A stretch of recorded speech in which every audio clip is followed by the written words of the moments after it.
It's alive. It's alive. Adventures in time and space, told in future tense. All radio is dead. They're coming to get you, Barbara.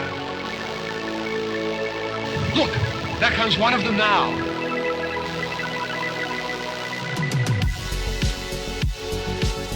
Welcome. I'm Kyle. Brad. And risen from the coffin, we are the Nosferatu dudes. Hey, Brad. Was that clear enough for you?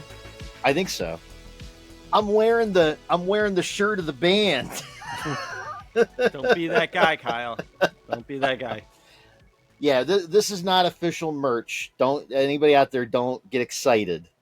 Okay, we don't have a merch store yet. Well, I mean, that would be awesome if they did get excited, and then we did have a merch store. Well, okay, yes. So don't tell them not to get excited. Get excited. Kyle made a shirt. If you want one, please let us know. Are you fucking excited? Because I'm fucking excited. No, so it's like a test. It's a little test. I think it turned out nice. Mm-hmm. It's got the broadcast coming from inside the house. I see that. And what? Nothing. The beauty is in the details, Kyle. And so, I mean, yeah, if anybody out there is like, hey, I would love to have a Nosferatu Dudes t-shirt, where the fuck can I get a Nosferatu Dudes t-shirt? Go ahead and like email us or drop us a comment on Facebook or whatever, nosferatududes@gmail.com. Facebook page is self-explanatory. Everything else we do is just Nosferatu Dudes. But if you would be interested in having some kind of t-shirt merch, let us know, because then we can maybe start to like put together a game plan as far as like, oh, well, we have this much interest, so, let's make it make sense. This is just like a little cheapy test that I had made. It looks fantastic, Kyle. I think it looks great. I think it's amazing. I think the detail that came out in the screen, it's a screen print. Mm-hmm. So I think it's they did an amazing bang up job. Beautiful. On old Amazon.com there. The old Amazon. Yeah. So Brad, what are we talking about this episode? This episode, we're talking about a movie that is near and dear to my heart. Ever since I saw it, I've loved it, and I think you felt the same way about it. 2011, I believe. You're Next. You're Next came out in 2011. Yeah. When we were 11 years old. I wish. It's like a totally like independent. I don't even remember. Like, I think this was like one of those. What was it, like Blockbuster or some shit, or like was it? What was it? I'm trying to 2011. Are you trying to figure out how you saw it? Yeah. Oh, yeah. Like how? Like I don't remember it coming out in the theater. I'm sure it did. It had a theatrical release, I'm sure. Yeah, I think it had to have been like a fucking rental or something. Yeah. Because it's a super independent film. Mm-hmm. Now, of course, you can find it right now. It's streaming on Peacock. It is. So you can find it there. But this was an independent film made by what used to be independent guys. Directed by Adam Wingard, and written by Simon Barrett. Now, I say used to be independent because Adam Wingard and Simon Barrett, since making this, like they had some like more independent stuff that they made like before this, including it's full of guys who are like writers and directors of independent films. Well, who's the biggest one? The biggest one would have to be what's his face? Ty West. Ty West has. I was all excited because I don't know about. I don't know if you've watched X and Pearl and Maxine. I've seen X and Pearl. Okay, and what did you think of those movies? I thought I thought they were good. I have a hard time deciding because I think that X feels to me like more of like an homage to other movies, whereas when they came out with Pearl, then I put off seeing Pearl for a while because I was like, oh, I don't know, this seems weird. Like the same actress, but going back in time playing a different character. Yeah. You know what I mean? Like I kind that of didn't intrigue you at all?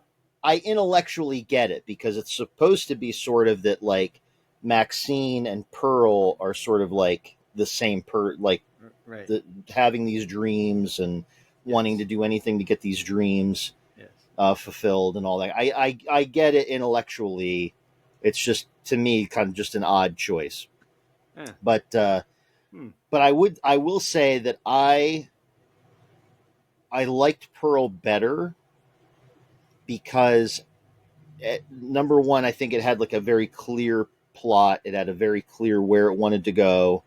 It didn't feel so kind of it like X felt like it meandered a little bit in the beginning until like the really weird death stuff started to ramp up. But Pearl had like a clear through line of like a narrative and everything. And not that I always need that, but I think in this it helped. Mm-hmm. And Pearl, like the character is unsettling. Sure. It's like Pearl like creeps me. She Mia Goth in that like really did creep me out.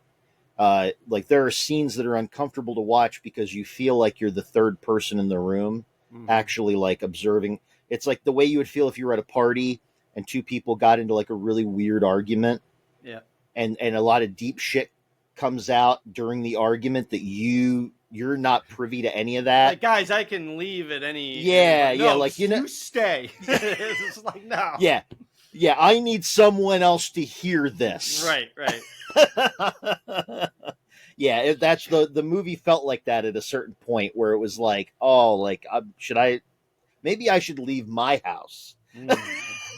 Like here in the TV, I'm gonna leave my house, and I'm gonna go get something. I'm gonna wait till this is done. I'm gonna wait. Yeah, I'll come back in a half hour. Yep. Credits. All right. Oh, good. You guys worked all that out. Okay. Interesting but yes, take, Kyle. But yeah, I do have to still see Maxine. But yeah, so the reason I say used to be independent is because Adam Wingard and Simon Barrett together have worked on a few things. Blair Witch 2016. Yeah. I didn't say anything.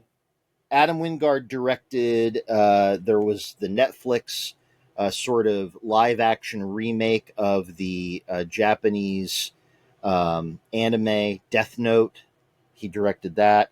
But they've worked. Adam Wingard worked on Godzilla. He directed Godzilla versus Kong, and then they both worked on Godzilla X Kong times Kong, the new Empire.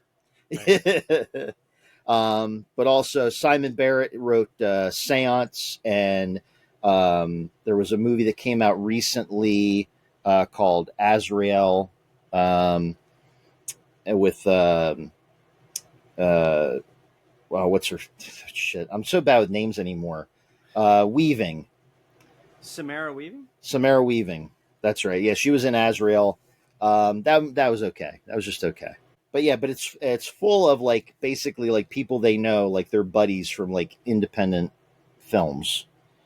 There's A.J. Bowen is in it. He plays one of the brothers. He's like written and he directed a bunch of stuff. He's written on Crispin. Yeah, he's the main brother that we're following. Yeah, he's the middle brother of the family, and he's basically next to Sharni Vincent's character Aaron. He's the like secondary main character. Right. But yeah, he's probably one of the things that anybody that listens to this and watches Shudder and watches Joe Bob and all that might know him from was he was the first dude to bite it in House of the Devil. I like constantly remember that one. I think he gets like blasted in the face with a shotgun. The older brother is played by like a buddy of theirs named Joe Swanberg. He plays Drake, and that he's a director in his own right, writer director in his own right. Same thing with Ty West. And also there is a brief appearance by Larry Fessenden as like the neighbor. And Larry Fessenden, he's like, very well known in especially independent horror circles. He's a big independent horror writer, director, star, the whole bit. Of course, he was in Jacob's Wife with Barbara Crampton, who is also in the film. Yep. The illustrious and lovely Barbara Crampton. We can never say enough good things about Barbara Crampton. But so Brad, let's get into it here. You're next. As we mentioned, Sharni Vinson as Erin. Now, Sharni Vinson, Australian actress, not known for a whole lot stateside. I looked at 2, I believe. Step Up 3D. Always get 2 in 3D. She actually, her entire American run is sequels. Other than this, yep. I like sequels. Step Up 3D, Blue Crush 2, Blue Crush the Duo, Bait 3D, and that's it there. We mentioned some of the other actors that were in this. We've got now there's the one actor who plays the youngest brother, Felix, Nicholas Tucci. I don't think any relation to Stanley, but Shudder watchers might know him from. He was in The Ranger. The Ranger came out on Shudder in 2018. Pretty decent kind of punk slasher flick. Unfortunately, Nicholas Tucci passed away from cancer in 2020 at 38. Oh, I didn't know that. Oh, that's sad. Yeah, Wendy Glenn plays his girlfriend, Felix's girlfriend, Z. We've got Margaret Laney plays Kelly, who is Drake's wife. In this, she's credited as Sarah Myers, but her regular name is Margaret Laney. I don't know. She was trying out a different name. I don't think she really acts anymore. Actress by the name of Amy Simons is Amy Davison. Amy is, you might have seen her in things like The Possession, Alien Covenant. She played the mom in Pet Sematary 2019. As we mentioned, Barbara Crampton. I mean, you should know where Barbara Crampton's from. I mean, Reanimator, Chopping Mall, all the hits. All the hits. Rob Moran. Rob Moran plays Paul, the father. Now, Rob Moran, if you watch this movie, you're going to recognize him from like almost every Farrelly Brothers movie ever made. He was a buddy of the Farrelly Brothers, and so he ended up in every single. He's always kind of like the shitty, snarky guy. I remember a lot of his parts in the Farrelly Brothers movies as like a shitty, snarky guy who always kind of like throws a bunch of shit at like whoever the main character is. But in this, he changes up. He plays a dad, and he does a great job with that. Yep. As we mentioned, Ty West, Larry Fessenden. Brad, what genre of horror film would you put this in? Home invasion. Yeah, home invasion film. Which we have to clear something up here, because it was my understanding that you are not a fan of home invasion movies. I'm not. Home invasion, but except for this. Home invasion films usually tend to feel to me, number one, I know that the concept of home invasion scares people. I get that. I mean, heck, anybody these days, almost everybody's afraid of somebody, busting your door in the middle of the night and doing who knows what. I tend to think that a lot of home invasion films, movies like Straw Dogs, or like The Strangers, Home Alone. Home Alone. A lot of those, depending on it really depends on what the writer and director do with the story, because a lot of those I think would really just fall under thrillers, and we of course had the whole argument about thrillers and thriller versus horror. I feel like a lot of them fall just in thrillers, but some of them do breach that step into horror. Okay. And I think it has something to do with the way the invaders are portrayed, or if there is an interesting take on something different, something that takes it up a notch beyond just a thriller. Isn't Halloween almost a home invasion movie? See, that's the thing. Like you a lot of slashers, you could almost posit them as home invasion films. A lot of them. A lot of the because I mean, like we always talk about Friday the 13th, Nightmare on Elm Street, Halloween. Nightmare on Elm Street, obviously very supernatural. Yep. Friday the 13th, that's at a camp, and then it becomes supernatural. That's not really about people invading homes and things. Halloween and others. What? No, I'm agreeing with you. Keep going. Yeah. But Halloween and others like that, where it's, a killer terrorizes a neighborhood or an apartment building or something like that. Those could be home invasion movies and could just be thrillers unless they do something different. I mean, it's sort of like one of those things where, like, I feel like some people, for some people, it seems to be as simple as if they put on a mask. Because there were a lot of home invasion films from back in the day where it was like, a lot of, racist stereotypes and tropes, but like gang members break into a house and terrorize the family, or, terrorize a set of apartments or something, or a whole neighborhood, or an office building. Office buildings technically are just invasion films. They're not home invasion films, but they're in Die Hard. Die Hard's an invasion film. Well, you think it's an invasion film, and then it's a heist.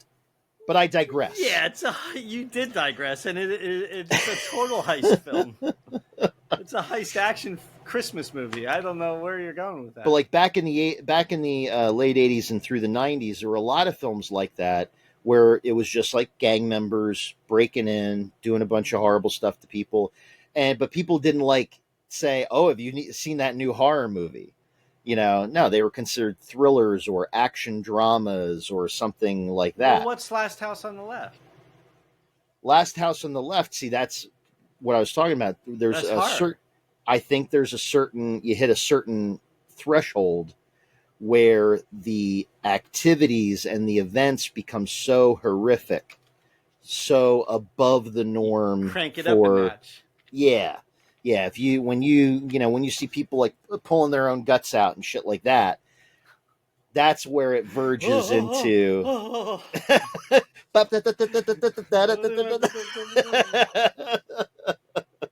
Now watch me make these playing cards appear from my mouth. Right. But so in a case like this, but for some people, so it's just, they're wearing weird masks, so now that's a horror movie. And it can be, sometimes a mask is just a mask. In the case of You're Next, it verges into horror because of the fact that this is this family. You very much see the effect on the family. You see the effect on the mother and father. You see and it begins to turn. Then you have the masks. They're wearing the creepy masks. And then you have like there's obviously some kind of strange motive to what's going on. But I honestly, if I break it down to what makes this a horror movie for me, is the fact that they completely seem to have written it around the concept of a final girl. Yeah. Yep. the character of Aaron is crafted to be a final girl, and from the moment the violence starts, you see it. And So from that's- there on out, yeah. from there on out, it becomes her against the killers. So I made a note of that, and you brought it up earlier than I thought you were going to, but we could talk about it. Where does Erin rank amongst the final girls? I don't think she's. Well, let's start the movie, because and okay. let's start the movie, and I'll tell you. I'll tell it to you. Do you have to make it conditional, like a little tip for tat? Yes. So finish your thought. Oh, on that. geez! All I wanted to know was whether or not you thought where Erin ranks amongst the final girls, the classic final girls. Obviously, the biggest one is Jamie Lee, right? And then, but you have all your Friday the 13th final girls, and your Nightmare on Elm Street final girls, and your other Halloween final girls, and all the other final girls that are in every slasher movie. So this one, I think we like so much because she fights back, right? So instead of being the stereotypical final girl that kind of summons the strength at the end of the movie, she spends most of her time running away from the masked killer, but at the end finds the strength and survives, and yada yada yada. But from Jump Street, she's on top of it from the moment the arrow breaks through and hits Drake. Because Ty West, Tariq. Well, Ty West got. Yeah, he gets the first one. He got the arrow, but no one knew what was going on. Right. And then people They were just heard a starting noise. to discover. And then when Drake got the arrow, it was like something's what the, and all hell breaks loose, and that's when kind of everybody starts to lose their mind, and that's when she is like starting to take control. Yeah. So, and this was a question that I raised in my notes when I was watching the film back again for the umpteenth time, because it is one of my favorites. Yeah. So I mean, if we're going to take it for granted, she is a final girl. She's definitely a final girl. Okay.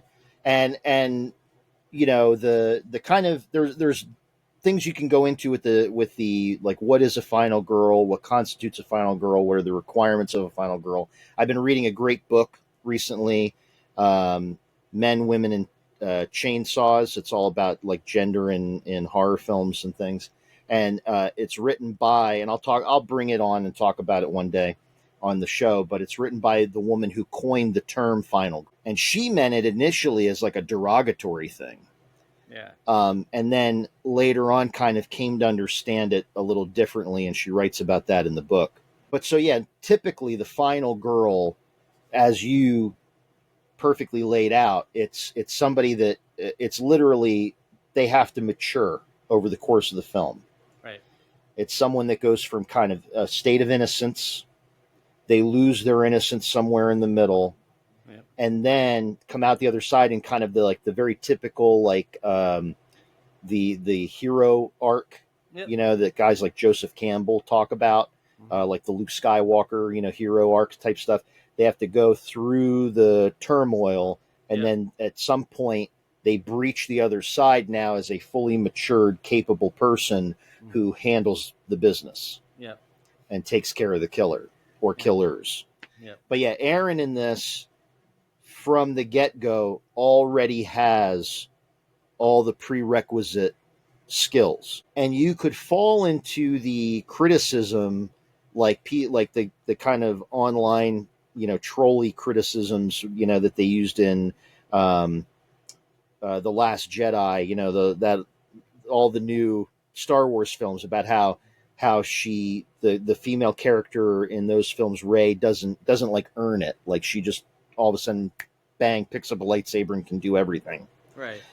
And they call that, there's like there's a really shitty derogatory term they use to I think probably it was invented like not derogatory, but now these online idiots like use it derogatory. They call it like a Mary Sue. I don't even know what the fuck it means. They call it a Mary Sue when they just kind of bang, all of a sudden they can do everything. Yeah.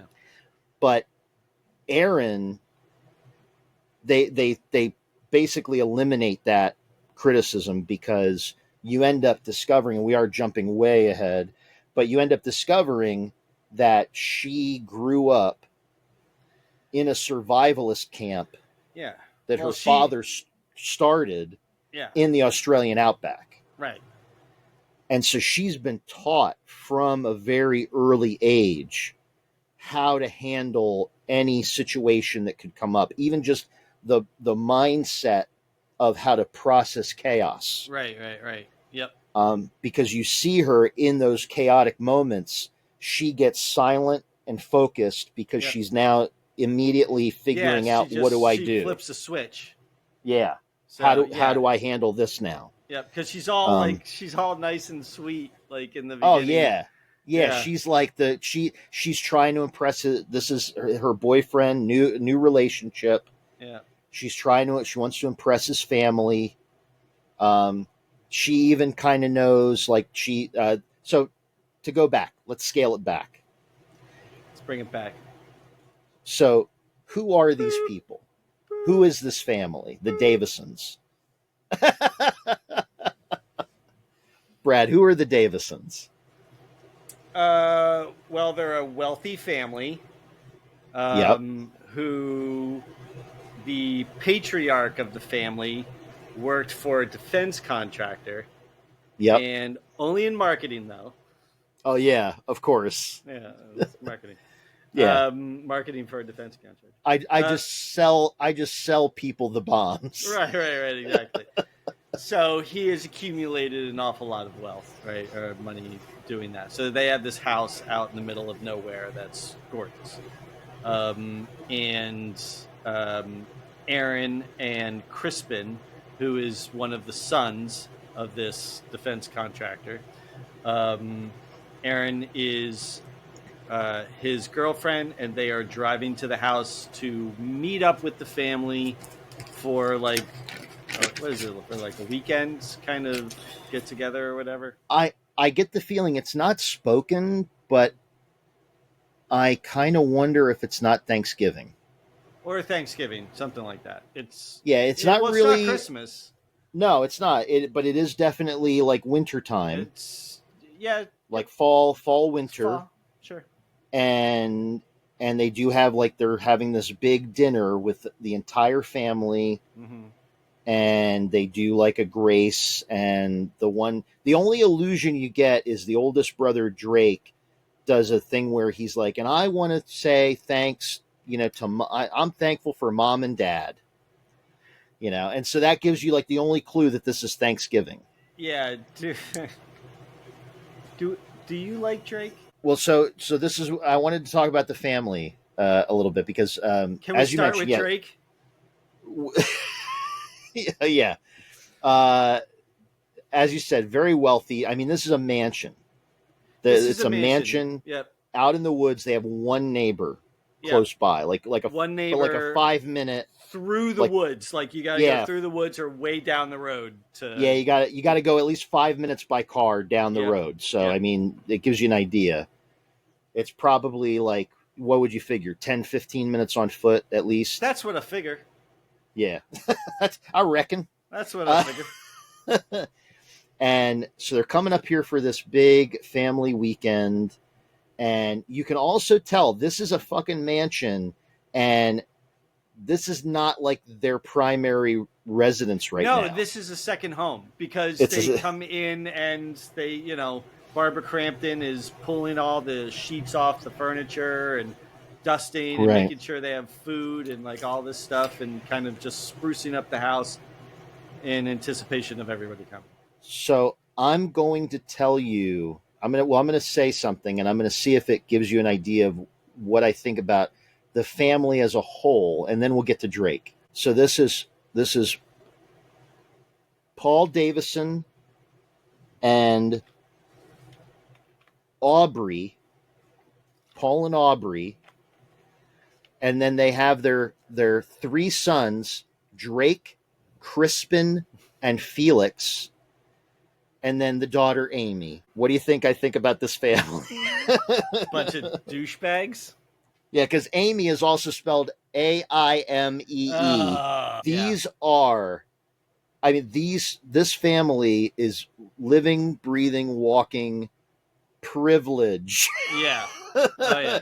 If you want to talk about the definition of privilege, white privilege, whatever, privilege, capital letters, privilege, this is it. Yeah. And so that's Amy with 2 E's. Amy with 2 E's. Not Amy with a Y. I'm not poor. Yeah, pure. Only poor people are or Amy with an I am A-M-Y. Slut either. I'm Amy. E-H-M. I'm Amy with a Q. Is it silent? No. Then where is it? Where's the Q? But yes, I mean that's the thing. They, you're coming into that environment. They do grow it nicely. Like I mean, you begin with it opens with the neighbor. You don't even really know right away that it's the neighbor, right? And the neighbor is having some kind of weekend tryst with some young lady, shacked up in this house, playing a groovy 70s music. I don't want to get copyright struck, so I won't sing it, but it's like it immediately, I do think that the use of the music in this movie is brilliant. Yeah. Because I think it unintentionally, maybe intentionally, maybe unintentionally, I'm not sure. But the use of the song that they have in this, which I looked it up, and the song is "Looking for the Magic" by the Dwight Twilley Band, made in 1977. And for me, it like immediately made me feel like Rocky Horror Picture Show. It had that kind of sound. Yeah. So the minute I hear it, and then of course horrific things happen to the neighbor and the young woman that's with him, I immediately am like, oh, this is going to be like a fucked up, like creep fest. There's going to be some really gnarly shit that's about to happen if this is giving me like Rocky Horror Picture Show type feelings. Yep. Just with that song, and it has that great like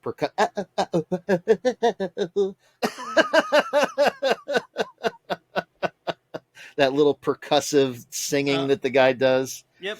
It's pretty good. Pretty good, Kyle. Hey, I was a trained singer for a while. I was in choir.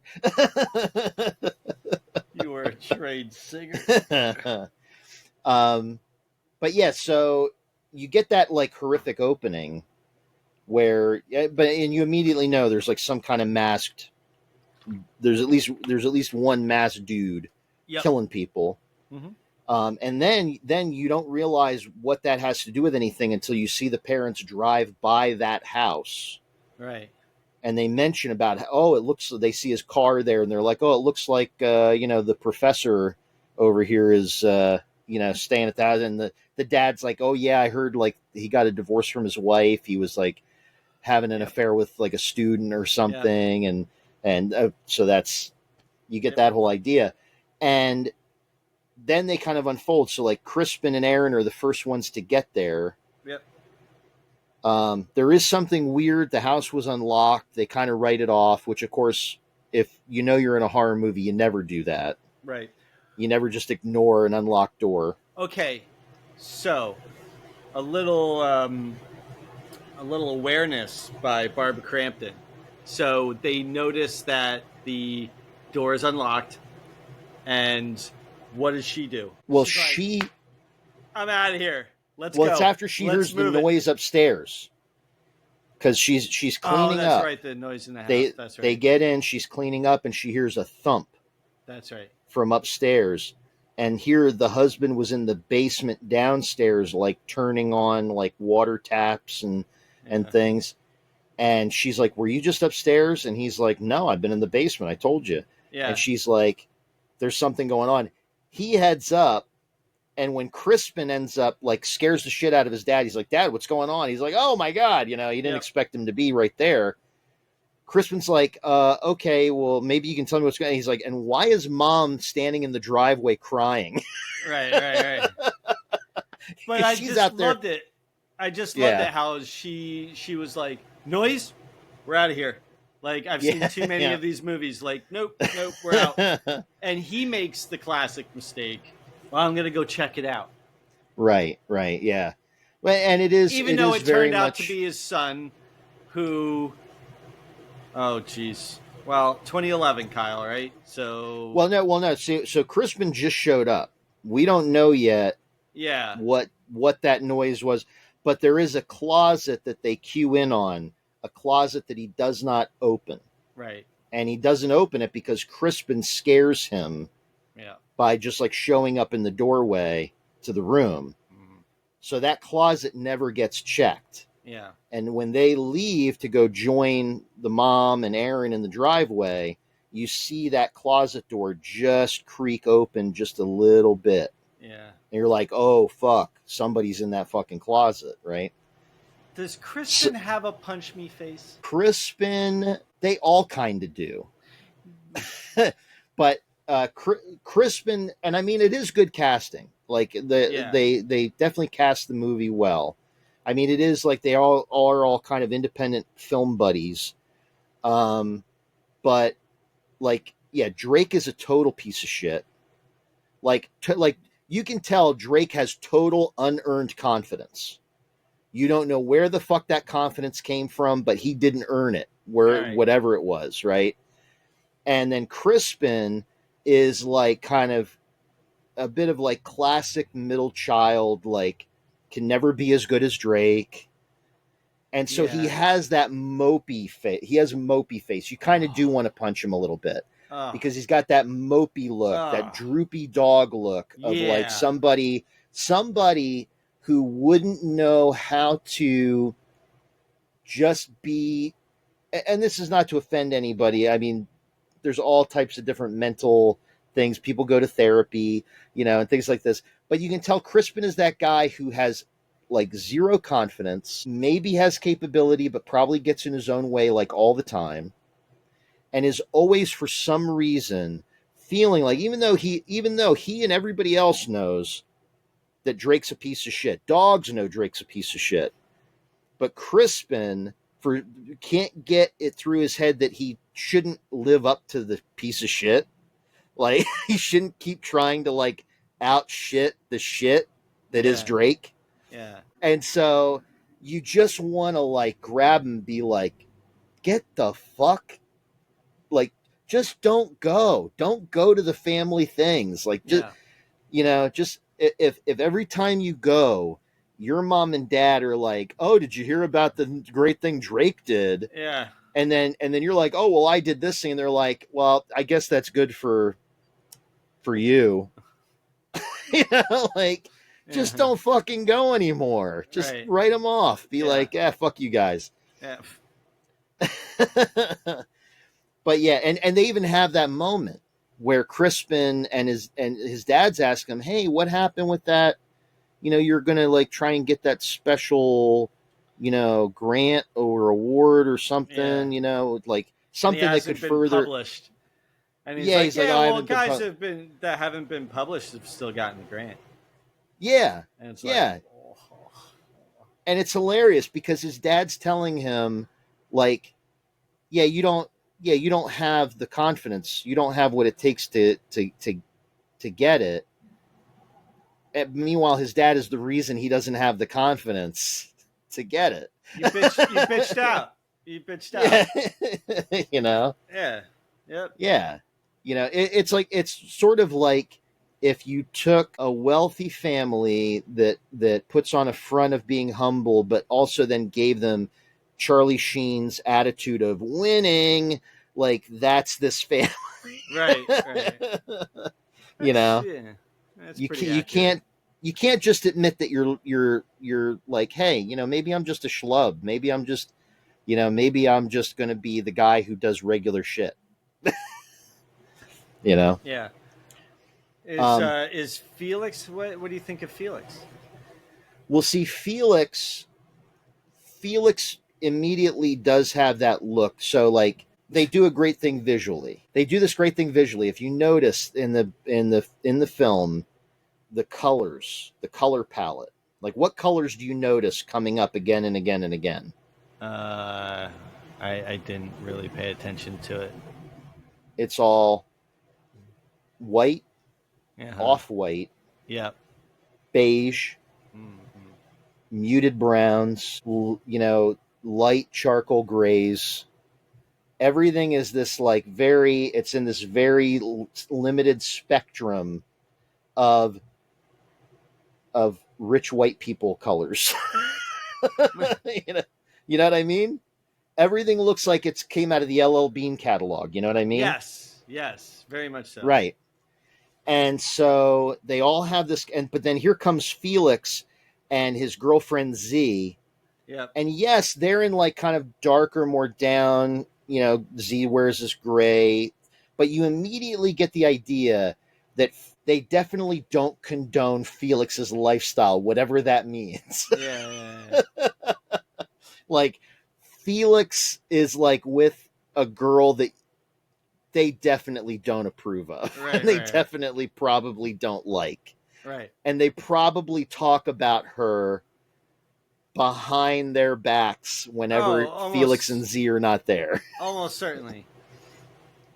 Right. Does Z looks an awful lot like Olivia Wilde? She does have that look. She's got a lot of the dark liner, smoky eye going on. Well, I just think at first, I was like, no, that's Olivia Wilde wasn't in this. But if you it's like if she just put on a wig.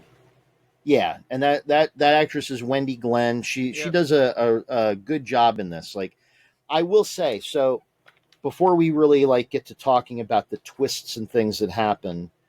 And then I love the fact that Amy. So like, but yeah, before we get further, we got to talk about the fact that because literally, like how I just forgot about Amy, she literally makes the comment in the movie about how that's the way the entire family treats her. Like, nobody ever thinks I can do things. Like nobody. Well, she can't. Yeah, Amy, she tries in about 15 minutes, and she fails miserably. And the thing of it is, so like, it's one of these things where Drake is also the favored son because he's like, whatever his career is, he's doing great, and his wife matches that energy, right? Meanwhile, then they're the only ones that are married. They're the only two that are married out of the kids. Yep. You got Crispin is dating Aaron is his former student, his former teacher's assistant student. So he's dating, a former student. So he's like, just like the neighbor that they were like just shitting on, like literally just like their own son is 15 doing the same minutes shit before. that the neighbor was doing that they were fucking cracking on. Yeah. And then you've got, so after Crispin comes Amy. Amy's the next child after Crispin. And she shows up with her artsy-fartsy documentarian boyfriend, Tariq. Ty West, who makes documentaries. And Drake's response to that... No. But the great thing is... Oh, I'm sorry. Were you going to say it? It's just a funny... He's done one documentary. One. And he did it one time. And it was entered in like this... like nothing film festival, right? Like this really small film festival. Yeah. And it won. Well, I think he didn't win? Didn't he win the award? He won. Like he entered into this small film festival. He's done one documentary. I have a feeling that Tariq is like, because since a lot of these guys are directors and writers and stuff, I think Tariq is like somebody. He represents a lot of people they've met in in their world of filmmaking, right? But yeah, so she's dating this filmmaker. So basically, like, she's the money in that relationship. And then there's Felix and Z, and they're obviously Felix is in like a flannel. He looks like he walked right out of, a Pearl Jam concert. Well, the flannel, not his hairstyle or anything. He's pretty buttoned up and clean cut. Yeah, you almost get the feeling that Felix is sort of like faking it for Z. Like he likes Z, Z likes him. He was wearing the same fucking color clothing and the same drab shit that everybody else in that was picture, wearing in that family photo. Until he started dating her, and then he put a flannel shirt on. Oh yeah, and that's the commentary whenever they leave the party. It's like, he changed so much when he met her. Like we don't like this new Felix. No. Ever since he went on the old Amazon and got himself a flannel shirt. But they do set up a dynamic, so they get to the dinner. They pretty quickly get to the dinner, but you do get. They do a great job. Adam Wingard does a great job of packaging a lot of knowledge about this family into a very short amount of time. Yep. Because he's got to get to the dinner, right? Yep. He's got to get to the Thanksgiving dinner. And you get the dynamics. You get all the dynamics going on, Yep. And then at the dinner, Drake is just shitting all over everybody. Yeah. Like he's talking about Tariq. Like, have you ever thought about doing commercials? I love commercials. And his wife's like, it's the only reason I watch TV anymore. Yeah. Like basically saying, have you ever thought about doing anything that makes you money? Yeah. That's pretty much what he's saying. And then he shits on Crispin for dating a student. Yeah. He's like doing mom and dad's dirty work. Yep. But then, as they're having, of course, it blows up into a full-blown argument. Everybody's uncomfortable. Mom's upset, and then Tariq seems to like just glances outside and notices something, and all hell breaks loose. What happens to the non-award-winning Tariq? Oh, he gets an arrow right to the forehead, right? Was it to his forehead? Yeah. Straight into his forehead, and to the point where he's alive for like a few seconds afterward. Yep. And he walks into the dinner and collapses, and everybody screams. And then they're all screaming and scrambling, and then that's when the arrow hits Drake and gets him, and now they're like, oh shit, we're like... Totally yeah, Barbara Crampton has a great moment there when Drake tries to like get her out of the way of the window, to save her, and immediately gets hit in the back. And Barbara Crampton does a great take where she watches him go down and then just goes, ah! So that's the thing. So Drake, who we think is a kind of a tool. When it came down to it, he's the one who rushed to his mother and tried to help her, and right? He can't be all that bad. See, that's the thing. It fits in with kind of like some of the classic, like Simon Barrett did a great job with writing the characters, because it fits into like kind of the classic like big family dynamics of like the oldest kid is normally fairly successful, has some shit together. They had to keep on the straight and narrow because mom and dad, since they were like the first kid and then the oldest kid along the way, they kind of, mom and dad usually come down on them and, make them stay on the right path. They get a little wishy-washy with each kid that shows up, So you get to Felix, who's got the classic kind of baby thing of like, mom and dad just kind of let him, whatever, Felix, Whatever. you do you. Yep. We just don't care anymore. Yeah, Crispin always feels like he's living up to the older brother. Amy feels lost in the middle, like the third child of a 4-child set. Yep. Like doesn't really know where the fuck they fit in. Right. So it's all Jan. working. Yeah, it's all at play in there. And so Drake, even though he is a total shithead, and you can tell he's probably a shithead in his regular life, but even more so to his siblings. He probably treats his siblings worse than he treats most other people, but he probably is just a jerk. Or is he just sexually frustrated? So he takes it out on everybody because he is not getting any from his wife. She won't let him. Well, I think it's it's another kind of interesting dynamic of he probably is like has it all together. He's doing everything right, and yet still is not fulfilled. Mm-hmm. So what do you do when that happens? A lot of people deflect. But so like you mentioned, right away we see Aaron kick into gear. Yep. Because Aaron right away taking charge right away. Yeah, because how does she solve the arrow problem? Well, she has everybody hold the chairs up while they're passing the window to get into a safer area of the house.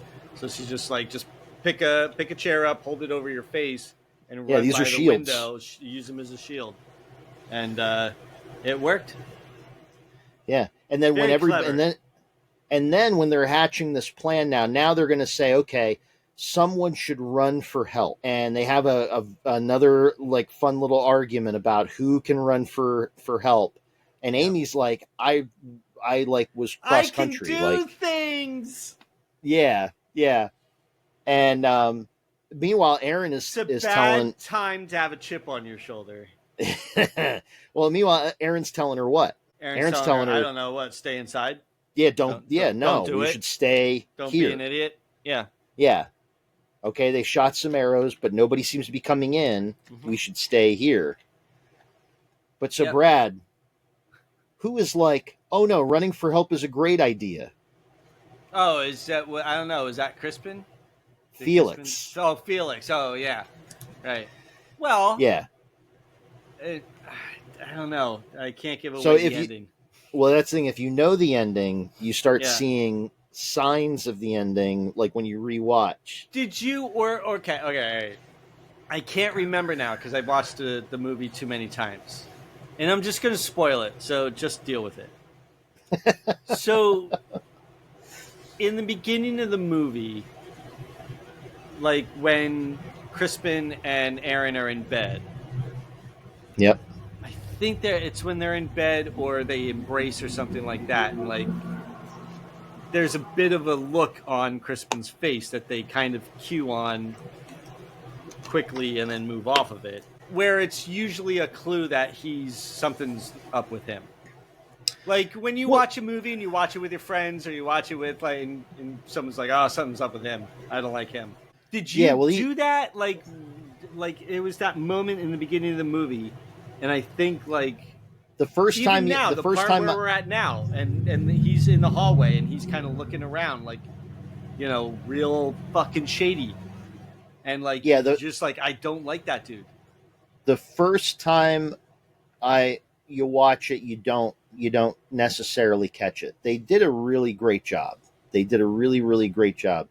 However, you do begin to notice things like Crispin seems to be overly concerned with everything that Aaron's doing, because Aaron seems to like all of a sudden be hyper focused and in control.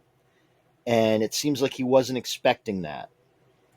And right. He wasn't, but it's the looks on his face. Like he looks like something's off with him. He looks like he's calculating things. He looks like he's trying to figure out what to do next, but not in the way Aaron is. Right. Aaron looks like she's planning for Aaron way looks out. Determined. He looks sinister. I wouldn't even say sinister. I would say shady. Sketchy. Yeah, there's something else to like, because like when Amy's going to go running, Aaron almost volunteers. If somebody's going to run, I'll go.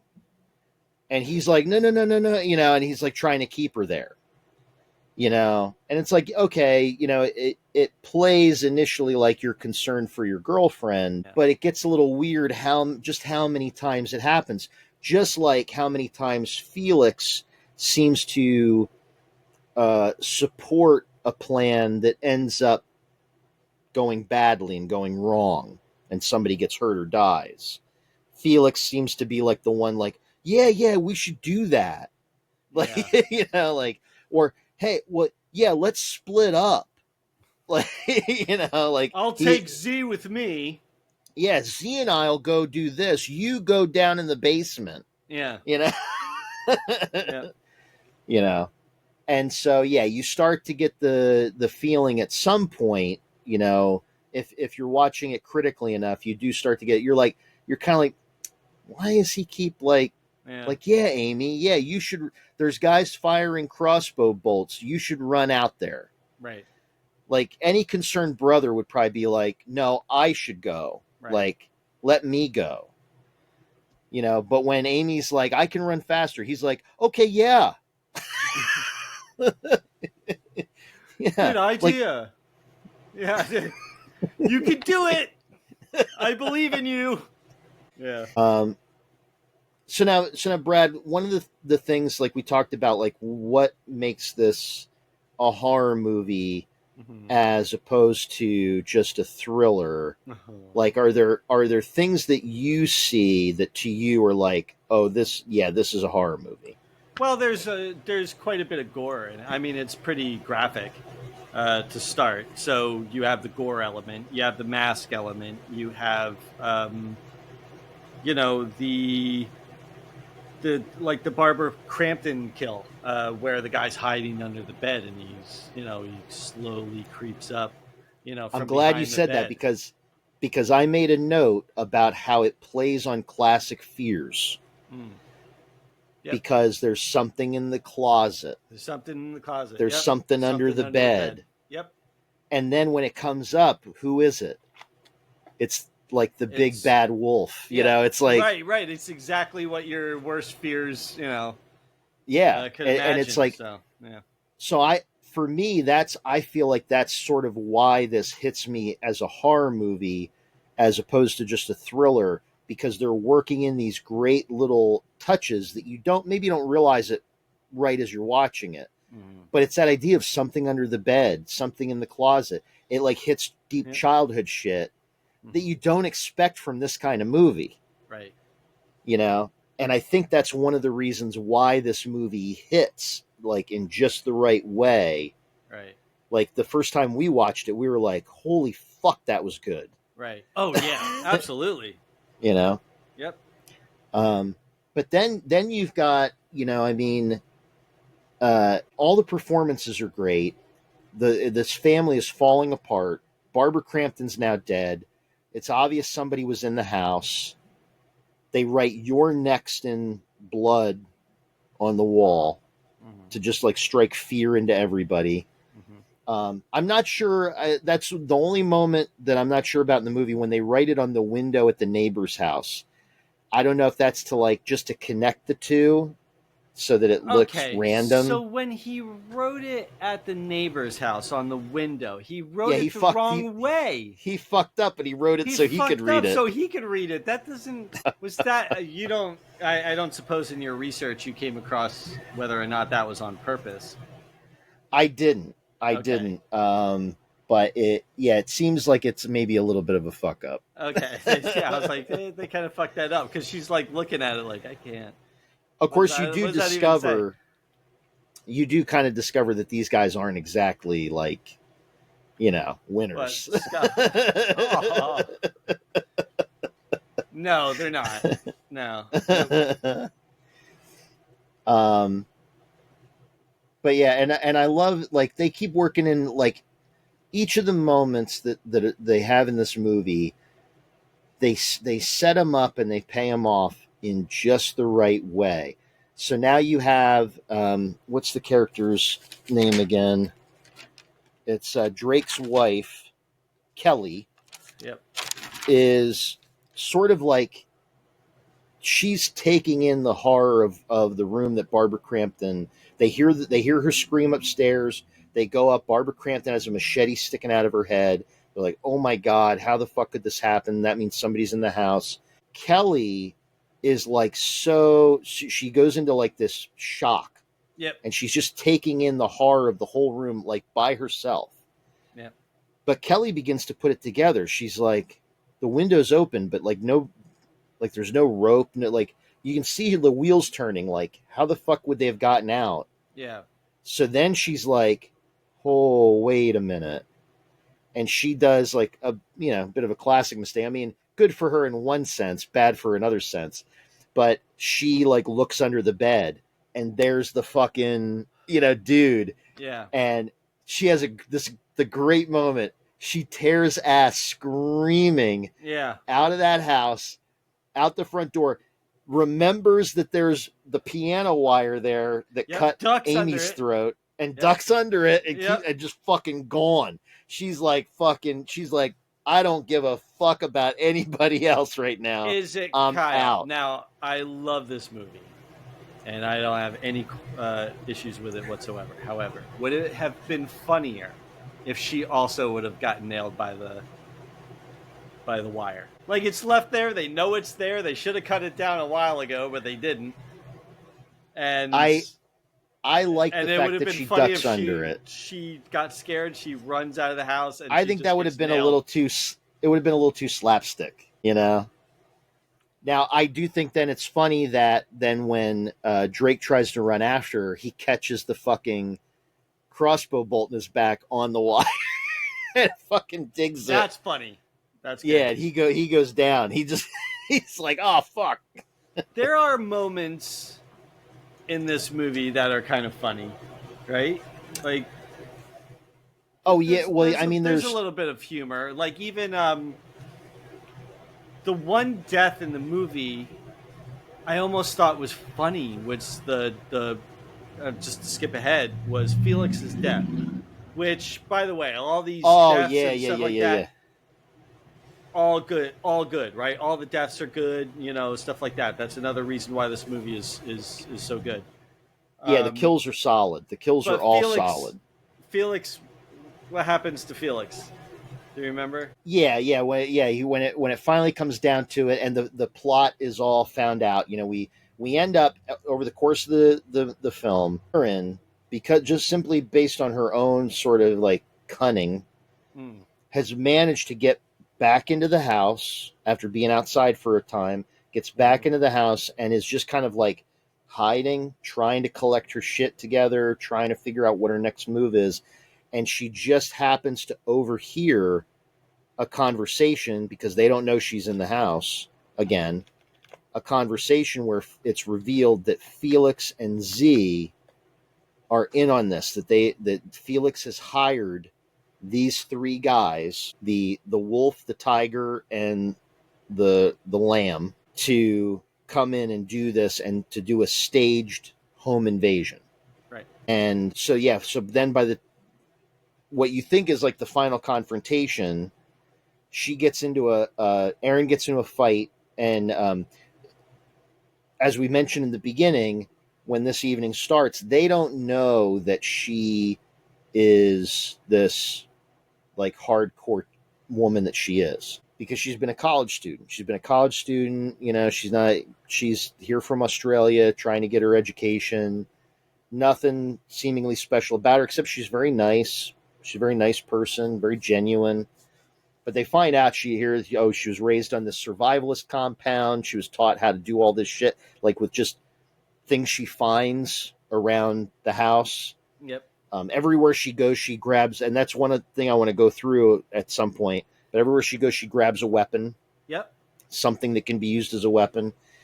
And she ends up getting in a badass final fight with Felix and Z, where she is handling both of them at the same time. Right. Now she's getting hurt. It's realistic. Yep. She's getting hurt. She gets stabbed. Yep. But she is fucking the both of them up. Yeah. And she does in Felix, because she grabs a blender that's had the jug taken off of it. Yep. And it's just got the base with the fucking rotating blade. With the blade. And she slams the base of the blender down right into the top of Felix. I've never seen so much like brain shit in this movie. She slams it right down the top of his skull, and then she like basically wrestles to get the plug in. She wrestles him still to get the plug in, and then she turns it on like puree. Yep. and it fucking cores out the top of his brain, and he dies ridiculously. It's so the awesome. classic. He's twitching, the blood's pouring down his face. It's the best. And then she turns and just plants a knife right in the top of Z's head, right in the top of the dome, and just kills her. Right. And yeah. I mean, all the deaths are great. All the effects are great. Even poor Kelly, we talked about just now, her running away. She finally gets done in. She takes a fucking straight punch to the schnoz. Yeah. That lays her out. She gets thrown through a glass coffee table, and then this dude, the lamb, the sheep, whatever, he fucking axes her to the head like golf swing style, and yeah, it's just amazing. So, but I just thought it was funny. I thought the death was kind of humorous, though. Yeah, I mean, like some of the deaths are just regular good. Like clever graphic, but I thought that came with a little bit of sense of humor to it. They put a little thread in, like when Erin kills the first intruder, she does it with a meat tenderizer, right? A mallet, yeah, and she immediately rips his mask off, lifts his head up to Felix and Z, and she's like, "You know this guy?" Like she wants to know right away, like, is this somebody that the family knows or what? Yep. And so it's just the matter of factness of it. Like, you know this fucking guy? Yeah. No? Okay, moving on. So there is this little thread of like humor in how matter of factly they're handling all this stuff. Like, it just it's like stabbing him in the head with a blender and turning it on was just like the natural answer to that problem. But I thought like even like the there's some humor in when the attack starts to happen, the brothers are arguing. They're like bickering while this terrible thing is happening to them. And I thought that was kind of like, I thought that was them, the filmmakers trying to be a little funny, so. Yeah.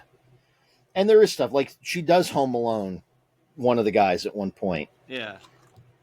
She sets up these boards with nails in them. Yeah. And he thinks like, oh, I spotted the board with the nails. Right. So I'm going to step right down just inside the window frame, not realizing there's another board with nails right under him. Right. And he steps on them, and he's like full Daniel Stern in it. Yeah. Part of why the movie is so good. I did make some notes here. It was partially inspired by Mario Bava's A Bay of Blood, and they also drew inspiration from Halloween, like the idea of taking those animal masks and just spray painting them white. Yeah. Sort of what they called ghostifying them. But yeah.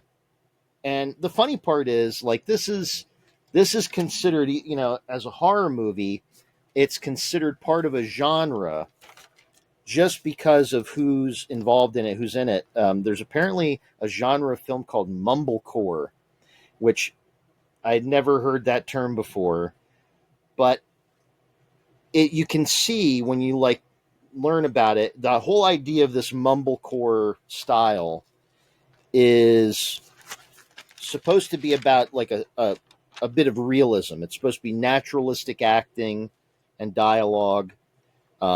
It's supposed to, focus on a lot of dialogue over plot. It's supposed to feel very DIY and take like mundane, everyday aspects of life and search for meaning. Things like that. Some kind of higher end, like if you wanted to take mumblecore and make it big budget, you might think like Zach Braff with Garden State, that kind of a thing.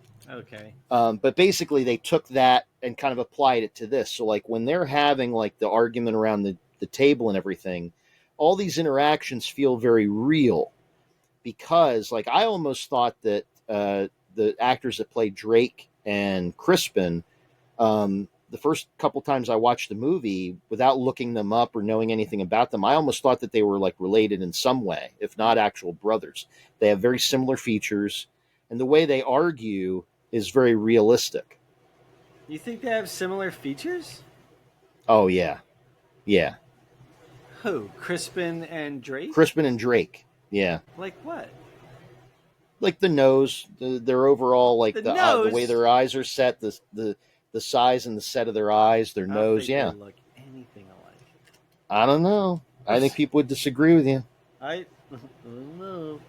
Now there's a moment where one of the killers tilts his head. Yeah, I think he has the axe or he has something, and he tilts his head, and I was like, that is a clear homage to Halloween. Yeah, it's the sheep after he kills Kelly with the axe. Well, first of all, you do actually hear it almost sounds like he has like a bit of an orgasm.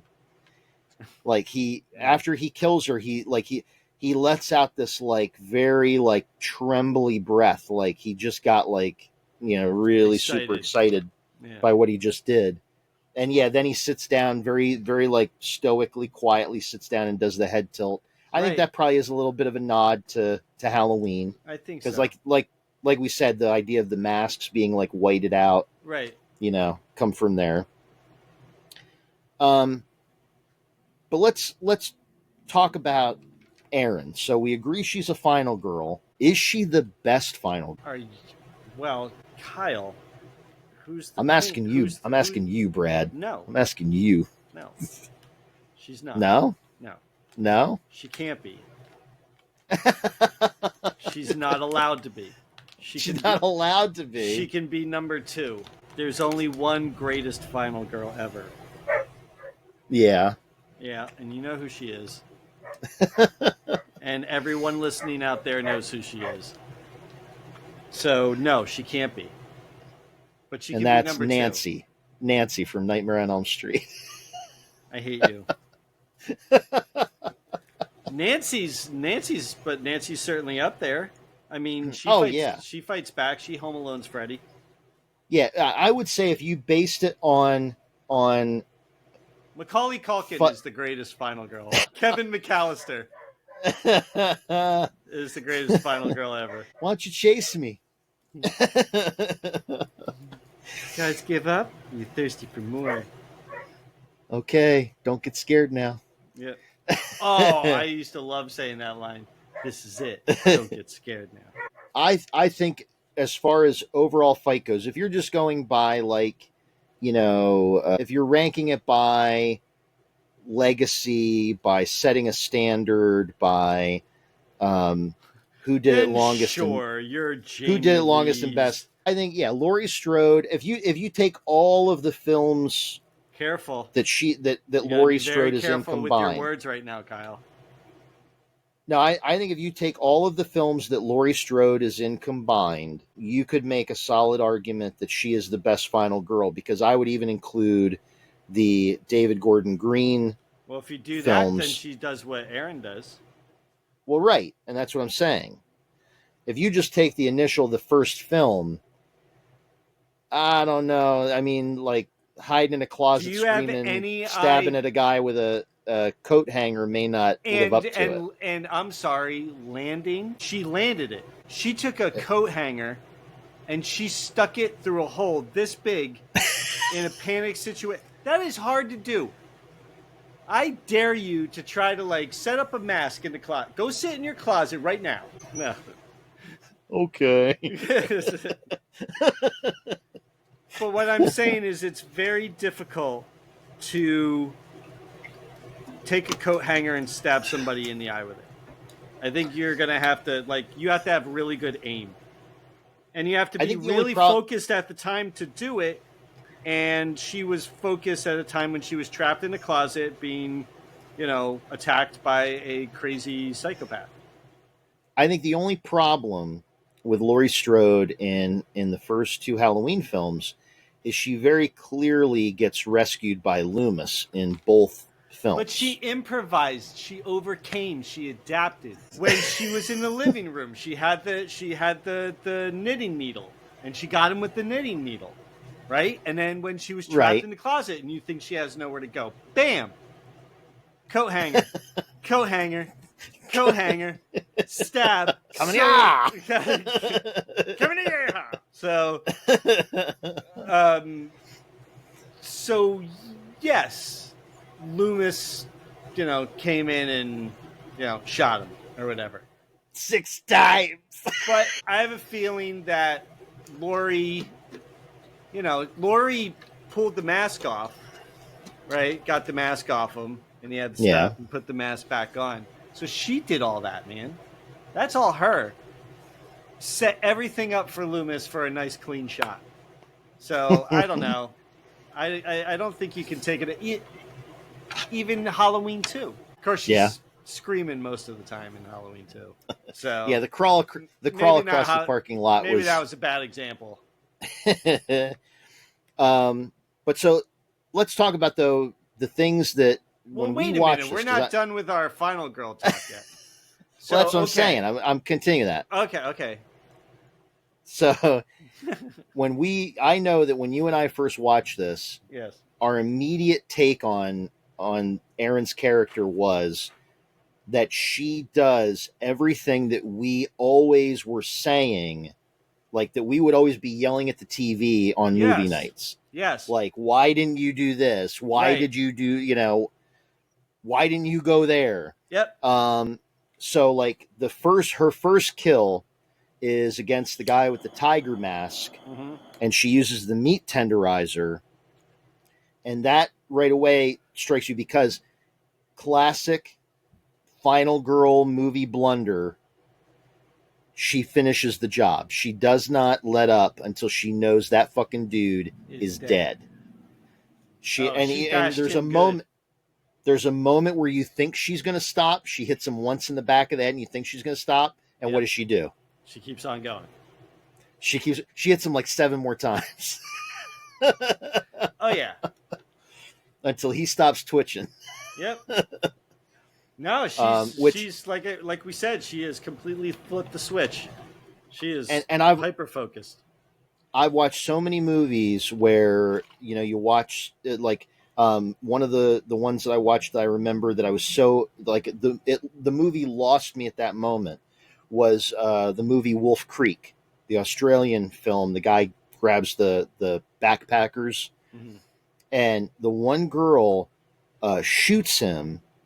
It grazes his neck. It doesn't totally she doesn't hit him anywhere really vital. There's some blood, not jugular, but just getting hit with the bullet, it sends him into a state of shock, and he passes out right after he grabs his neck, and he just drops. She has a moment. She literally goes over to the body and slides his big giant Crocodile Dundee buck knife out, and then runs away.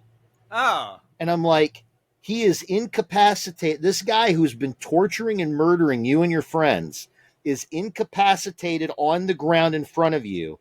You've just taken his giant, crazy ass, Bowie knife. He cannot fight back. Yep. And you run away. Bad. If there's ever a sign that the writer wrote himself into a corner and had to create just some bullshit reason for the movie to last another 20 minutes, that's always it. When they have the chance to kill the killer and they don't do it. Not fucking Erin. Right. Nope. When that guy's down, it's time to go to town. Oh, that's right. Yep, absolutely. She's like, fuck this guy. Yeah. Jeez, you make a good argument.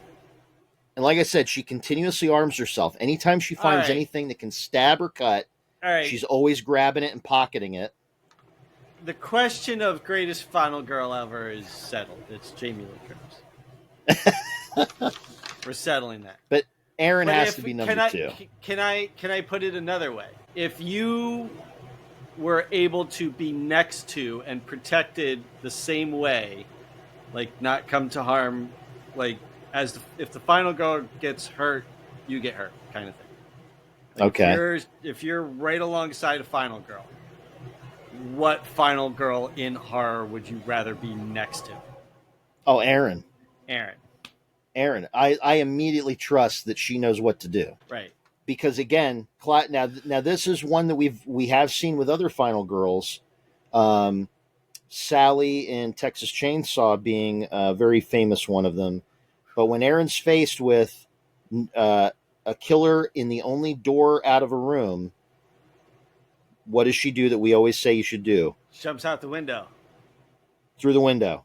Go through the window. And Aaron does it without fucking jump, man. Just go through the window. And she goes no hesitation. No hesitation. Right out the No window. hesitation.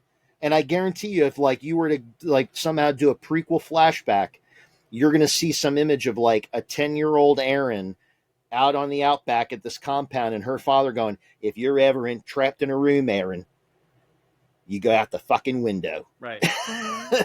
Now, I will say that that the final girl in Friday the 13th Part 4, Tommy Jarvis's older sister, when faced with Jason or the window, she jumped the fuck did out it the too. window. Yes, she did it too. She's like, Jason's there, window's there. I'm out the window. Yeah. Yep.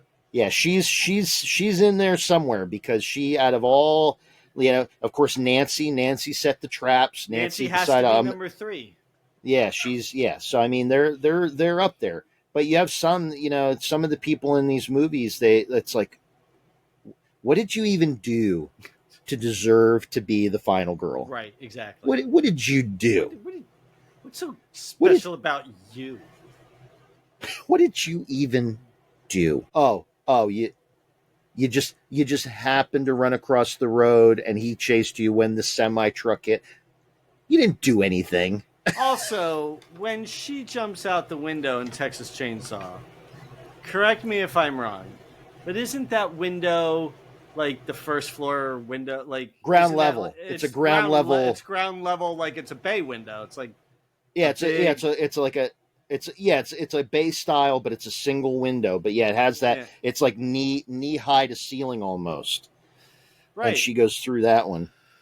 Yeah. So not as. No, I'm not taking anything away from her. I'm not taking anything Sally, away from we her. see you. Sally, we see you. Yeah, we do. But no, for sure. It's first floor. I could have done that. You could have literally just slid the window open and and stepped out. Yep. No jumping required. Yeah. But then and then at one point Aaron draws them outside. She realizes she's outnumbered. I'm in a bad situation. She runs outside, but she remembers that right down the house is an open window, like back into the dining room. So she does a fucking rope-a-dope. She runs out. They chase her, but by the time they come out the door, she's already in the window, back in the house. Yep. Like always going back to safety. She's always returning back to safety. Yep. She sets an improvised trap. She pulls a Nancy. She puts takes the axe that she got off the sheep, and she puts that with a brick. She's got to add weight so it gets a good swing. Yep. With a brick tied to it, and attaches it to the front door. Then she uses the blender. But yeah, I mean, she fucking handles it. I mean, she gets hurt. She does. Like she gets hurt. She gets shard of glass in the leg from the jump out the window. She gets messed up. She gets bloodied, but she takes care of business. Yep, it's very John McClane like. Oh yeah. You John invited McClane the wrong first person. Die Hard.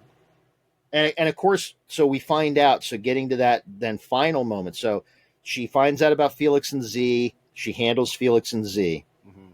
As she's sitting there, like fucking done. She's spent. Now nobody knows. Crispin left to ostensibly go get help. We don't know what happened to Crispin. Right. He successfully made it to his car and back one time, but then he says, "Okay, I didn't see anybody out there. I'm going to try and go." So they don't know. He could be dead. He could be alive. Nobody knows after that. But now, two things happen in the meantime. One thing that they didn't account for. So we end up finding out that Felix is part of this plan. had like set up a cell phone jammer so that they couldn't get signal. Nobody could call out for help. And of course, again, that's when you think back, like Felix literally like offers up, he almost blows it, I think. He offers up like, oh, they must be using a cell phone jammer. You can get them for like $30 on, you know. Yeah.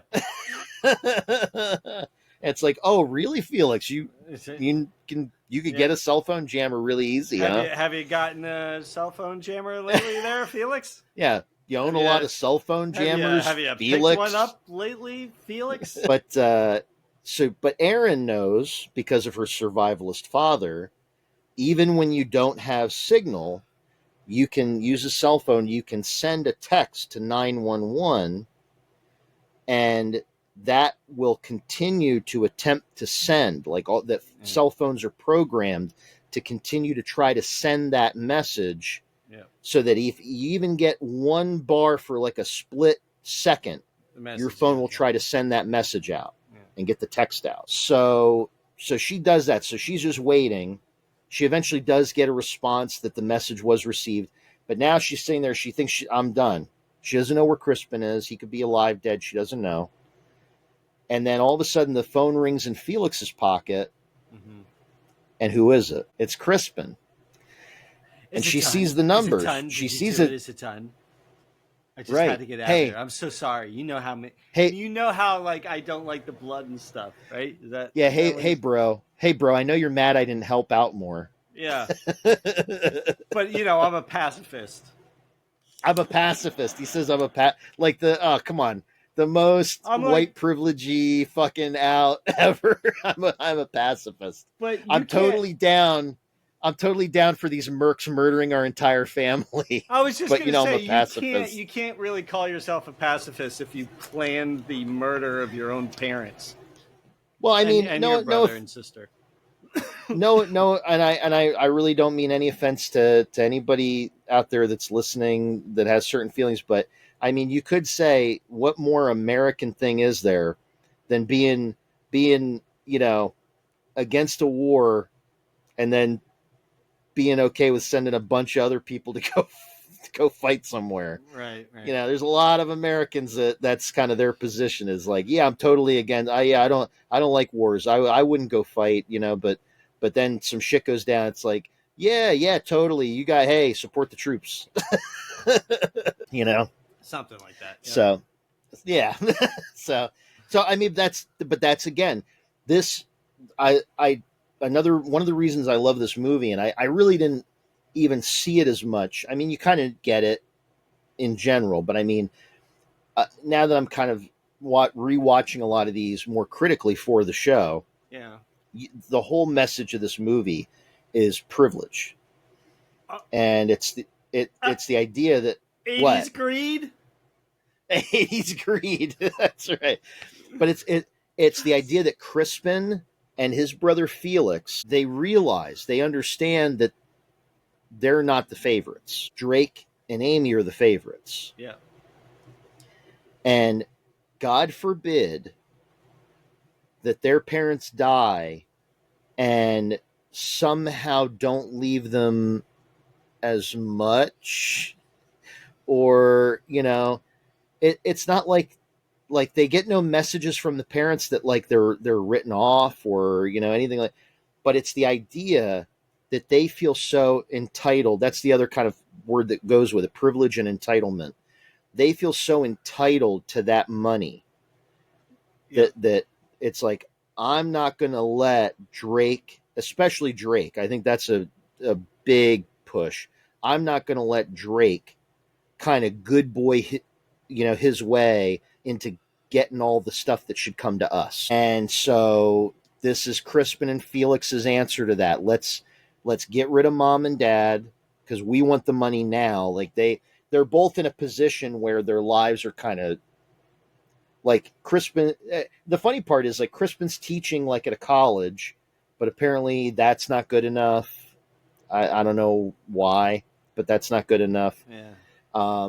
We don't know really what's going on with Felix. We can only assume that Felix, because of the people that he apparently has allied himself with, that Felix has probably followed Z down some dark holes. Yeah. and his life isn't doing He's well. in He debt probably to some people. he needs this money more than needs the Crispin money. does, definitely. Yeah. Yeah, he needs the money more than Crispin does, definitely. But I think it's one of those things where Felix is a coward. You know, he really is. Like, I mean, he's the baby of the family in more ways than one. And so I think he almost felt like he had to he knew Crispin had feelings about the parents and about Drake and about Amy. And so I think he felt like he needed somebody to partner up with. And so it's like, so he doesn't have to do it all himself. Yeah. Even though it kind of flip-flopped and Crispin basically like fucking tapped out and was like, hey, dude, like, but I think he includes Crispin in on this. Well, yeah, but I think he includes Crispin in on this just because he's like, I don't want to be alone in this. So well, I think know it's more like Crispin is the smart one too. So right, he's the smarter one. Right. So it's Felix is I not. can't plan this out. Right. Because Crispin admits it was his plan. And Crispin's Crispin like, you admits know some shady ass people through Z, your new girlfriend, or whatever. And, that's right. Yeah, because Crispin does admit to Aaron that this was his plan, and she's like, so you were just gonna like, what, let me die? And he's like, no, it was a very important part of my plan that you lived and all this other stuff. But meanwhile, like, and Aaron sees that's total bullshit. Yeah. It was like, if she lives, great, we have another witness. Yeah. If she doesn't make it, whatever. I mean, we haven't been dating that long. Yeah. And then it makes it look more real because it's like, well, why would I have somebody kill my girlfriend? Yeah. For Crispin, it works out either way. Yeah. If she lives, she's a witness and can tell the cops, oh, yeah, this was like a home invasion. These guys just came in with masks and started killing everybody. Yeah. If she dies, it's like, oh, my girlfriend. Why would you think I would want my girlfriend dead? I have no, win-win. Yeah. Either way, it looks better for him with the cops. But what they didn't count on, right? Because she never, and that she Rambo. Her father was John Rambo. Yeah, she tells Z, she's like, yeah, I never even told Crispin about it because she was at this compound with her dad until she was 15, and there's some implication there that because they were like kind of living this a little bit of an outlaw off the grid lifestyle, a lot of the people that came and lived at this compound that her dad started, a lot of these other survivalists in this commune started maybe eyeing Aaron up a little bit. And so her mom was like, you're coming with me to the States. Like, we're getting you out of there. And so at the age of 15, she leaves. But in that time period, her dad, like, embedded in her psyche, you must survive at all costs. Yeah. And so she doesn't give a fuck and so the movie ends with her, like, Crispin tries, like, basically the worst car salesman line ever. Yeah. Like, he offers we could run away to an island. Yeah. But he had no clue that she knew how to do improvised weapons and all this other shit. And she knew, like, basic martial arts basic self-defense skills. Yep. No clue. And so she makes again the right decision, and she stabs that motherfucker in the throat. Yep. And lets him bleed out. Yep. She fucking lets him bleed out. Like, he's looking at her the whole way down, like why? That's right. But then, Brad, so we have to wrap this up now because we have our Nosferatu segment. Which I'll have to probably edit, around right around here. Yeah. But so she's, the plot's been unveiled. Mm-hmm. She's killed everybody. Mm-hmm. Everyone's dead. Yep. And all the killers are dead. She kills all the masked guys in all the best ways. But now, so she has stabbed Crispin. She's watching him die. and here comes who? The Popo. Barney fucking Fife. Barney fucking Fife shoots her, right? Because he looks in. He looks in. He looks in. He has no idea what's going on. But he has no clue. She has a weapon in her hand. She does still have the knife because she stuck the knife in and pulled it back out. He is looking inside and seeing all this blood and like all this chaos and stuff like that. So she's the last one standing. She has the weapon in her hand. So he figures they she's just have a killer. All they have to go on is intruders. Yep. 911 intruders. Yep. And so he grazes her. He wings her. He wings her. Yep. But remember, this is part Home Alone. So that cop has to come in, and what's he got waiting for him? He goes through the front door, where she has rigged up the axe. Right, it's like a sledgehammer / axe. It's an axe, and like I said, she attached that brick to it. She attached the brick to it, right? To give it weight, so it wouldn't just swing down and like bounce off. You know, give you a little nick. Yeah, little paper cut. She put the brick on it so it comes down, has some heft when it's going in. Right. And that cop catches it full blast in the face when he comes through that door. And she tries to warn him. Yep. She tries to warn him. She's like, no. Yeah. Wow. But and it's blood splatter. You're next. Yep. No, it's a solid fucking movie. It's a solid fucking movie. It's a movie you can watch over and over for sure. It's a lot of fun, a lot of tension, a lot of blood. Just a good, straight out, kick-ass horror movie where the final girl is, she's a total badass. So, and that's really it is the sell of the movie, right? Is that it's a home invasion movie, but they've invaded the wrong home. They took John McClane, and Kevin McAllister, crumpled them up, and put them inside a beautiful, powerful Australian woman. Yeah. And if there's anything greater than watching a powerful woman kick a bunch of psychotic ass, it's doing it with an Australian accent. That's right, definitely. Here. So, Brad, we could go on and on. We're unfortunately out of time, but we could go on and on about this movie. We love it. There's different little things I catch. It really is a movie. I catch like different little things each time I watch it. Yep. Little like that Barbara Crampton moment. Like I love that pause take that she does, where then she watches Drake and then screams. Yep. These little things like that. It's one of those where I'm glad they didn't make a sequel, but they could have you could have easily made a sequel where you drop Aaron into another crazy situation. Or it could be a completely different story, but just like a similar, like. That's what I'm saying. Yeah, it could all of a sudden be, Aaron. It could be. But I would like to, because of her high status that, we put her in as a final girl, you would like to give her one more movie, the character. Yeah. I think that the character and the way Sharni, right? I'm saying that right? Sharni Vinson? Mm-hmm. Yeah. The way Sharni Vinson plays her, she has a Samara Weaving quality where you would like to see her come back and do more things like this. Yeah. Samara Weaving, heck, they're filming, what is it? Ready or Not? It's Ready or Not 2, but they're calling it something different. I forget what it's got a different kind of title to it.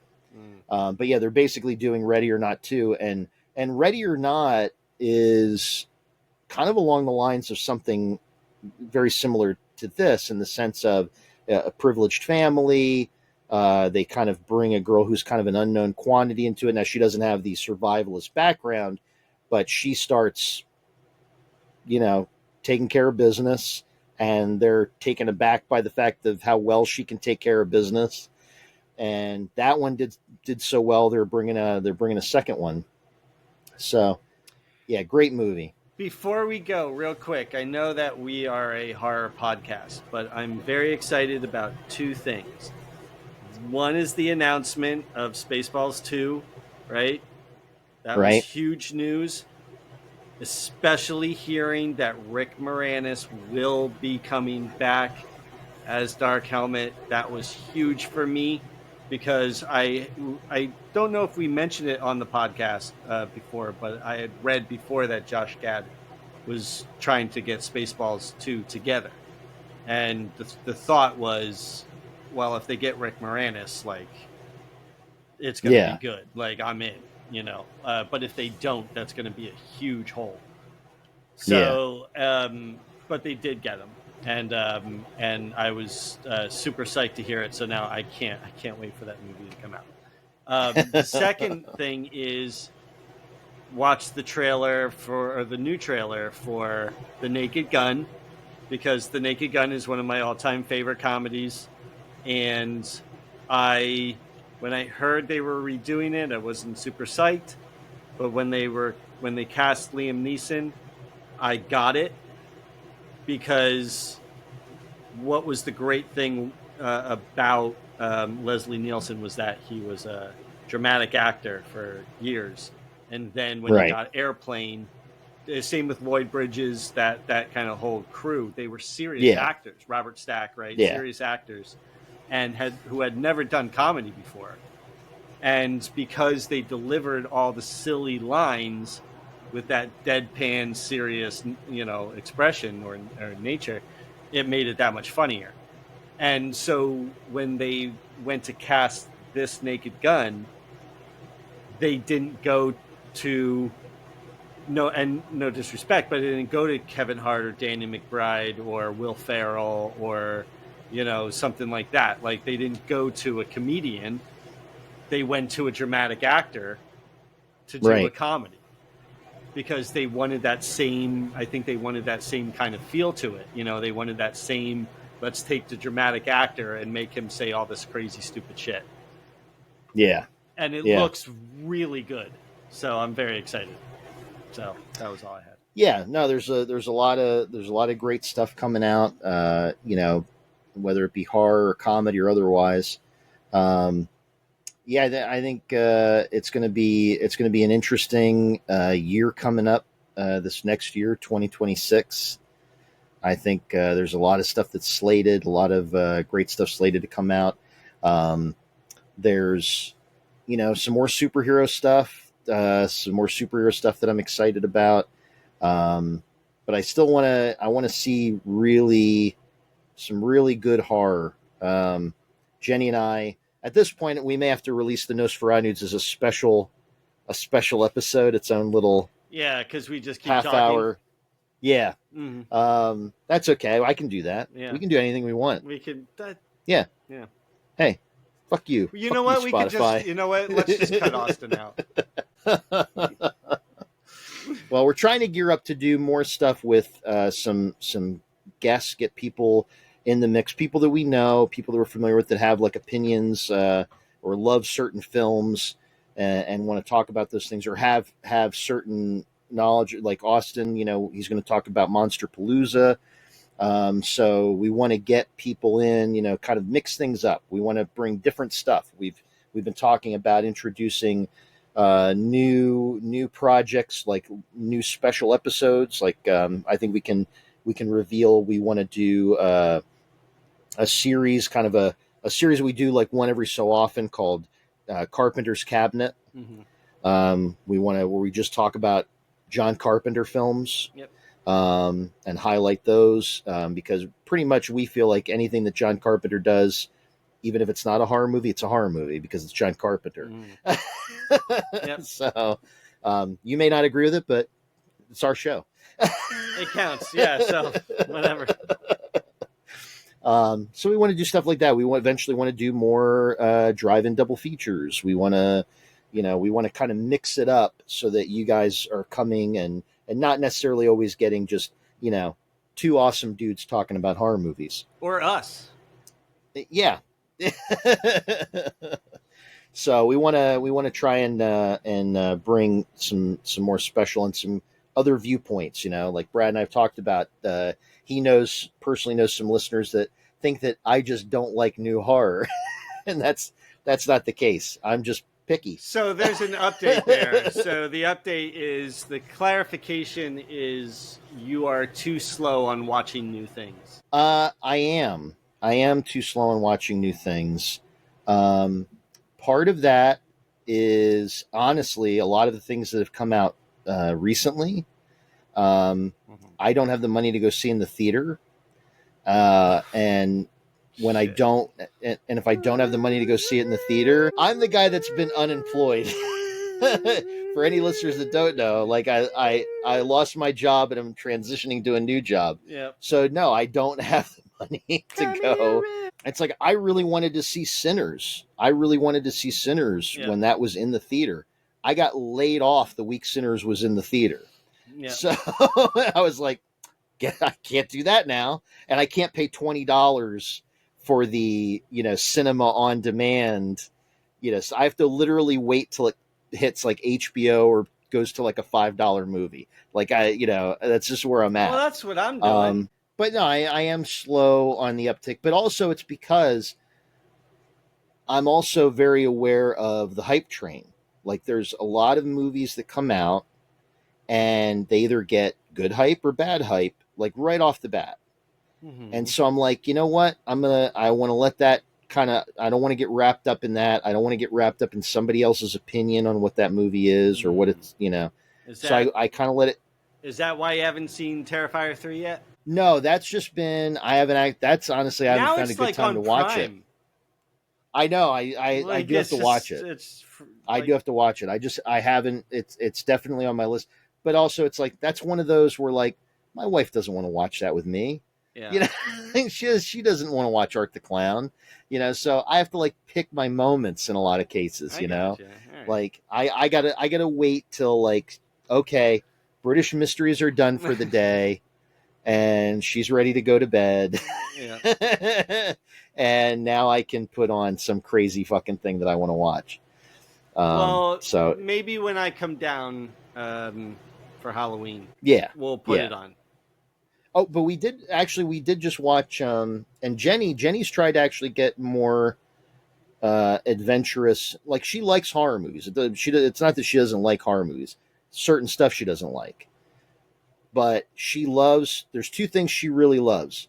She loves stuff that feels like the 80s, and she loves found footage. Those are like her two go-tos. Okay. So if she sees online a lot of people talking about a certain found footage movie, she wants to watch it. Or she saw a lot of people talking about this new film Marshmallow, which is a camp horror movie. Camp, not like comedy. It's like kids at camp. Kids at camp, yeah. And that movie was good. It was pretty solid. It was it took a turn.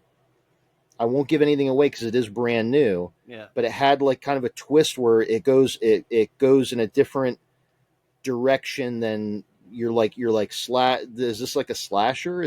What is this? And then it like takes it like a Louis, And but one of the guys from Broken Lizard is in it. Oh, cool. He plays. I don't know the guy's name anymore.